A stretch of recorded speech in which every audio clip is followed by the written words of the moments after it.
Haleluya, Shalom, salam jumpa kembali dengan saya Willy Marpaung di YouTube channel saya. Dan hari ini saya mau membahas mengenai pacarku atau pasanganku dengan kekurangannya. Pasanganku dan kekurangan-kekurangannya. Karena setiap orang di dunia ini pasti memiliki kelebihan dan kekurangan. Dan ingat baik-baik, yang namanya menikah bukanlah mencari yang sempurna. Yang namanya berpacaran atau mencari jodoh, mencari pasangan, bukanlah mencari yang sempurna. Karena engkau tidak akan dapatkan yang sempurna di dunia ini. Tidak ada manusia yang sempurna di dunia ini. Kalau engkau mau cari yang sempurna, pulang aja ke rumah Bapa. Di sana ada malaikat. Walaupun di surga tidak ada yang namanya kawin mengawinkan, ya kan? Nah, jadi hari ini saya akan bahas mengenai pacarku atau pasanganku dan kekurangan-kekurangannya. Setiap orang, setiap pasangan tentu merindukan pasangan itu menjadi yang terbaik. Ya, saya tekankan di awal seperti ini. Setiap kita pasti menghendaki, pasti menginginkan pasangan kita menjadi yang terbaik. Pasangan kita bisa memahami kita, pasangan kita bisa mengerti kita, pasangan kita bisa peka kepada kita, pasangan kita bisa paham tentang kita, dan kita nyaman bersama dia. Ya, jadi intinya kita semuanya berharap pasangan kita menjadi lebih baik. Namun bagaimana kalau dia masih punya kekurangan? Namun bagaimana kalau misalnya kita nggak suka sama kebiasaan-kebiasaan dia? Misalnya gini, sebagai pacaran misalnya, kalau orang pacaran, tentu kan kita mempunyai latar belakang yang berbeda-beda. Laki-laki dengan perempuan, latar belakang keluarga yang berbeda, pendidikannya dulu berbeda gimana, sekolahnya di mana, itu adalah faktor-faktor penting dalam membentuk kepribadian. Ya, itu faktor-faktor penting dalam membentuk kepribadian. Sebagai contoh, misal laki-laki ini dilahirkan dari keluarga yang ramah, dilahirkan dari keluarga yang terbuka, dibesarkan di keluarga yang bersosialisasi, ya kan? Sedangkan si cewek dilahirkan atau dibesarkan dan ujung-ujungnya dia cuek gitu, dia apatis gitu, atau sebaliknya gitu, ya kan? Nah, bagaimana menanggapi ini? Bagaimana kalau misalnya kita, misalnya cowok gitu, kita pengen pasangan kita itu menjadi yang terbaik, kita pengen pasangan kita itu mengerti tentang kita, tetapi dia masih punya kekurangan. Begitu juga cewek. Cewek pengen pasti cowoknya memiliki apa yang dia mau. Maksudnya, apa yang si cewek mau dari si cowok itu melakukannya. Misalnya si cewek pengen cowoknya itu perhatian sama dia, ya kan? Nah, tapi cowoknya itu nggak bisa perhatian gitu, cuek gitu, ya kan? Nah, walaupun memang kita mau pasangan kita menjadi lebih baik, bagaimana caranya supaya pasangan kita bisa menjadi lebih baik? Yang pertama, yang penting satu, bisa memulai. Kalau engkau mau pasanganmu perhatian padamu, engkau dulu yang perhatian padanya. Kalau engkau mau pasanganmu itu mengucapkan kata-kata cinta kepadamu, maka engkau duluan yang akan mengucapkan kata-kata cinta itu.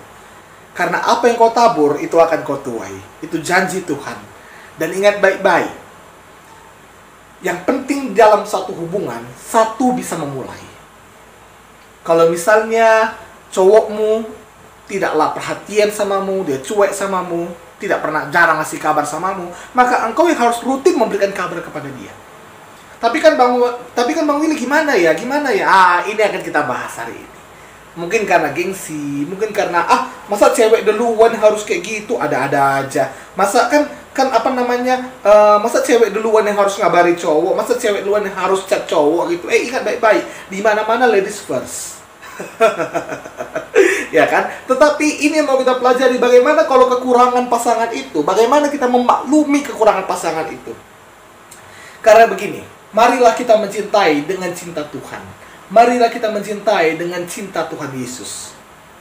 Amin. Karena di Alkitab dikatakan sebagaimana Yesus mengasihi jemaat, begitu juga lah seharusnya keluarga, ayah mengasihi keluarganya. Jadi kalau memang kalian mau berkeluarga, kalau memang kalian mau menikah, kalau memang kita mau membentuk pernikahan, maka dari masa pacaran pun kita harus sudah mulai mengasihi seperti Yesus mengasihi kita. Itu sebabnya jangan pernah pacaran dengan orang yang tidak mengenal Yesus. Karena apa? Karena kasih Yesus adalah kasih yang sejati. Kalau dia belum bisa menerima kasih Yesus, bagaimana mungkin dia akan bisa menerima kasihmu yang tak seberapa itu? Kasih Yesus kasih yang luar biasa. Tidak ada kita yang bisa menandingi kasih Yesus. Kasih Yesus adalah kasih yang sempurna. Tidak ada kita yang bisa melewati kasih Yesus itu, tetapi kita setiap hari belajar, tapi setiap hari kita minta pertolongan Roh Kudus sehingga kita bisa mengasihi pasangan kita, mengasihi semua orang dengan kasih sejati itu. Amin. Nah, lalu bagaimana dengan kekurangan pasangan gitu? Bagaimana dengan ketidaksempurnaan? Ini kan baik-baik bahwa tidak ada manusia yang sempurna di dunia ini. Itu sebabnya saya akan mulai dengan satu kalimat ini. Sebelum kita masuk bagaimana pasangan kita dengan kekurangannya. Ketika engkau menerima dia sebagai pasanganmu, ingat baik-baik. Ketika engkau menerima dia sebagai pasanganmu, bukan berarti dia itu sudah sempurna. Sekali lagi, ketika engkau menerima dia sebagai pasanganmu, jangan pernah pikirkan dia sudah sempurna. Walaupun mungkin kau mengatakan dia yang terbaik buatmu, tapi tidak, dia tidak sempurna. Sekali lagi ya, ketika engkau menerima dia sebagai pasanganmu, atau saya kembali ke diri saya, ketika saya menerima wanita menjadi pasangan saya, maka saya pastikan wanita itu nggak sempurna.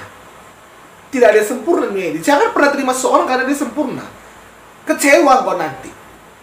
Kalau engkau menerima seseorang karena dia sudah sempurna, maka ujung-ujungnya engkau menjadi kecewa. Karena apa? Karena nggak ada manusia sempurna di dunia ini.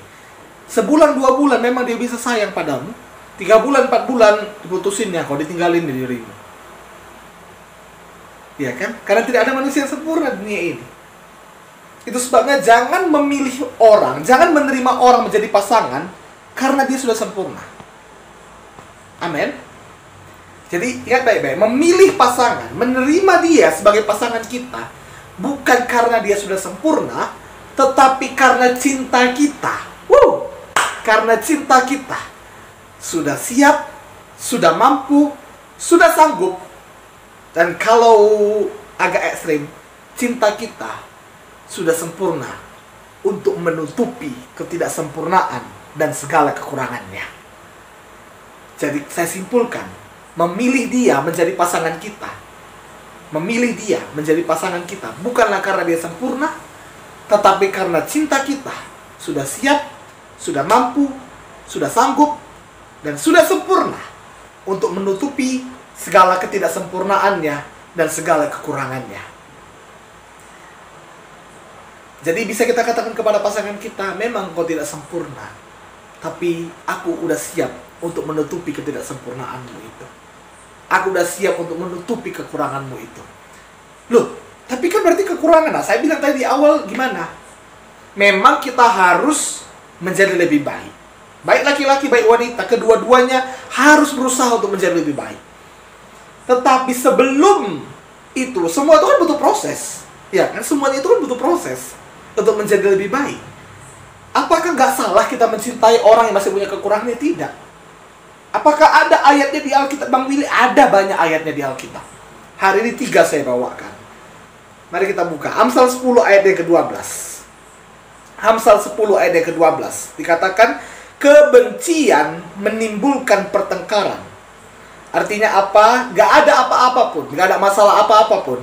Tapi kalau hati udah benci, terjadi pertengkaran. Kenapa banyak di YouTube pendeta dengan ustadz, pendeta dengan pendeta pun ya bisa bertengkar ya kan? Padahal nggak ada masalah apa-apa gitu. Karena apa? Karena ada kebencian. Jadi kebencian bisa menimbulkan pertengkaran. Nggak ada masalah apa-apa, nggak ada problema apa-apa. Tapi kalau sudah ada kebencian, sudah ada kepahitan di hati, itu bisa menimbulkan pertengkaran. Tetapi ayat selanjutnya dituliskan, tetapi kasih, but love, tetapi cinta menutupi segala pelanggaran. Artinya apa? Walaupun ada kekurangan, walaupun ada masalah, walaupun ada dosa, sebagaimana Tuhan mencintai kita, sebagaimana Tuhan mengasihi kita, kasih Tuhan itu menutupi segala dosa kita. Bukan berarti Tuhan itu kompromi dengan dosa kita, bukan berarti Tuhan itu setuju dengan dosa kita, tidak. Tetapi karena kasihnya yang luar biasa itu, dosa kita dihapuskannya. Begitu juga lah, sebagaimana tadi saya katakan di awal, sebagaimana Yesus mengasihi kita, begitu juga lah kita mengasihi pasangan kita. Jadi kasih menutupi segala pelanggaran. Artinya apa? Kekurangan pasangan kita, kesalahan pasangan kita, itu bisa kita tutupi karena kita mengasihi dia. Amin. Selanjutnya 1 Korintus 13 ayat yang ke-7. Ini adalah perihal kasih. 1 Korintus 13 ayat 7 dikatakan, Ia menutupi segala sesuatu. Kasih itu menutupi segala sesuatu. Banyak hal yang tertutupi karena kasih. Dosa-dosa kita ditutupi karena ada kasih Tuhan kepada kita. Itu sebabnya dengan pasangan kita pun kita bisa tidak melihat kekurangan dia. Kalaupun kita melihatnya, tapi kita bisa memaklumi kekurangan dia. Kita bisa mengerti kesalahan dia. Kita bisa memahami kekurangan dia. Karena kita mencintai dia. Amin. Nah, dan seterusnya, saya akan bacakan satu ayat lagi. Dari 1 Petrus pasal yang keempat, ayat yang ke-8. Tetapi yang terutama, perhatikan baik-baik, tetapi yang terutama. Di sini dikatakan yang terutama. Tetapi yang terutama, kasihilah sungguh-sungguh seorang akan yang lain, sebab kasih menutupi banyak sekali dosa. Sekali lagi saya bacakan. 1 Petrus 4 ayat 8. Tetapi yang terutama, kasihilah sungguh-sungguh seorang akan yang lain, sebab kasih menutupi banyak sekali dosa. Kalau kita mencintai seseorang, walaupun dia salah, walaupun dia itu punya banyak kekurangan, tetapi karena kita mencintai dia, tapi karena kita mengasihi dia, kita bisa menerima dia. Amin. Dan kita selalu doakan dia, kita dorong dia, kita ajari dia untuk bisa menjadi lebih baik. Jadi ingat baik-baik, kalau memang engkau mencintai dia, maka engkau harus siap menerima segala kelebihan dan kekurangannya. Batasan-batasan firman Tuhan tetap dijaga. Misalnya, dia malas. Dia malas belajar. Asik nonton TV aja, nonton YouTube saja. Itu kekurangan dia. Semua orang percaya itu kekurangan, ya kan? Malas belajar tapi nonton TV, iya, rajin. Apakah engkau bisa mengasihi dia? Engkau bisa mengasihi dia. Engkau bisa pacaran dengan dia. Karena apa? Karena kasihmu itu menutupi segala pelanggaran dia, dan engkau yang harus berusaha membuat dia menjadi lebih baik. Amin. Sebagaimana Tuhan mengasihi kita, memberikan hidup kekal kepada kita, tapi Tuhan memberikan firman-Nya dalam Alkitab ini untuk apa? Untuk menuntun kita sehingga kita hidup pada jalan yang benar. Itu kasih Tuhan itu. Kasih Tuhan itu adalah kasih yang luar biasa. Dimana ketika dia mengasihi kita, dia teruskan supaya kita tetap pada jalan yang benar. Begitu juga dengan pasangan. Mungkin pasangan kita tidak perhatian kepada kita. Mungkin pasangan kita cuek pada kita. Mungkin pasangan kita nggak bisa komitmen sama kita, belum percaya sama kita. Tapi kita dulu yang mulai percaya pada dia. Atau mungkin pasangan kita punya kekurangan yang lain. Mungkin pasangan kita terlalu friendly sama orang gitu. Tapi kita harus bisa memaklumi kekurangan pasangan kita itu. Karena apa? Karena kita mencintai dia. Inilah kekuatan cinta itu. Inilah kekuatan daripada kasih itu. Dia bisa menutupi banyak hal. Dan ingat baik-baik, jangan pernah katakan cinta. Jangan pernah katakan cinta kalau engkau masih tahu kenapa engkau memilih dia. Kalau engkau masih punya alasan kenapa engkau menerima dia. Walaupun kembali, batasan-batasan firman Tuhan tetap kita jaga. Seiman, beda jenis kelamin, tulus mencintai, ya kan? Dewasa. Tapi kalau engkau mencintai dia karena dia ganteng, karena dia kaya, karena cantik, putih, glowing, ya kan? Saya pernah tanyakan kepada pasangan saya, sayang, kenapa kau terima aku? Kok bisa kau terima aku? Lalu dia kata, nggak tahu. Lalu dia nanya balik, jadi dulu kenapa abang terima aku juga? Dulu kenapa abang mencintai aku? Nggak tahu juga, kenapa ya? Itulah cinta. Cinta adalah ketika engkau tidak punya alasan untuk mencintai dia. Mungkin dia lebih baik dari dia banyak. Kan engkau bisa katakan, iya yang lebih baik dari aku kan banyak. Yang lebih ganteng dari aku banyak. Yang lebih kurus dari aku pun banyak. Kenapa engkau pilih aku? Gak tahu. Karena apa? Karena semua kekurangan pasangan itu ditutupi oleh cinta. Itu sebabnya miliki cinta yang benar. Itu sebabnya miliki cinta sejati. Setiap hari rasakan cinta Tuhan itu. Setiap hari rasakan bagaimana Tuhan mengasihi kita, sehingga kita bisa mengasihi pasangan kita. Tapi kalau ada kekurangan dia, Bukan berarti kita kompromi, bukan berarti kita setuju dengan kekurangan dia, tetapi kita arahkan dia untuk hidup menjadi lebih baik, untuk bisa memperbaiki kekurangan-kekurangannya, sehingga dia menjadi pribadi yang baik dan hubungan kalian menjadi hubungan yang berkenan di hadapan Tuhan. Saya berdoa kiranya hubungan-hubungan diberkati. Saya sangat diberkati dengan rema firman Tuhan ini. Bagaimana kita mengasihi dan kasih itu menutupi banyak sekali dosa. Kiranya video ini bisa memberkati teman-teman sekalian. Sampai jumpa di video berikutnya. Happy loving, Tuhan Yesus memberkati.